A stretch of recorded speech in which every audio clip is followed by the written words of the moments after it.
كتير ان الكلب عنده وفاء لصاحبه وممكن يضحي بنفسه عشانه، وده حقيقي، لكن نفس الحب والوفاء ده موجود عند اغلب الناس اللي بتحب الكلاب. اصل في كيمياء وصداقه ومشاعر متبادله بين الشخص وبين الحيوان اللي بيربيه. تعالوا احكي لكم حكايه حصلت فعلا والعالم كله اتكلم عنها. الحكايه دي بتثبت وفاء الانسان للكلب بتاعه. يلا بينا.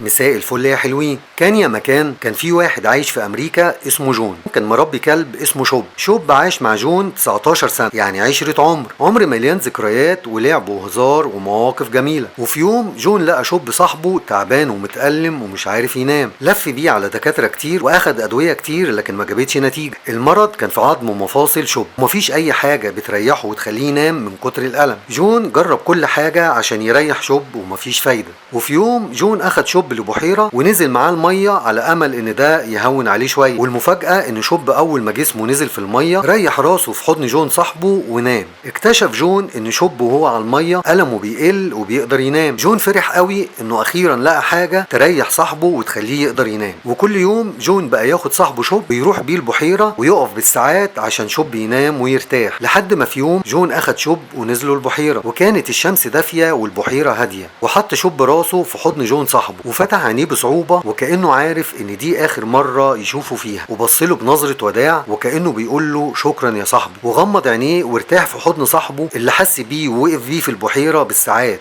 جون دفن شوب قريب من البحيره عشان يبقى قريب من المكان اللي ارتاح فيه وعرف ينام. جون ما نسيش انه قبل ما يربي شوب كان بيعاني من الاكتئاب، وشوب هو اللي ساعده يخرج من الاكتئاب وغير حياته. جون كان بيرد الجميل لشوب. الجميل في الحكايه انها بتعلمنا ان في اي علاقه اللي بيحب حد بجد هيقدر يشيله ويتحمله ويحاول بكل الطرق انه يخفف الالم عنه حتى لو اضطر يشيله حرفيا بالساعات، وده المعنى الحقيقي للوفاء.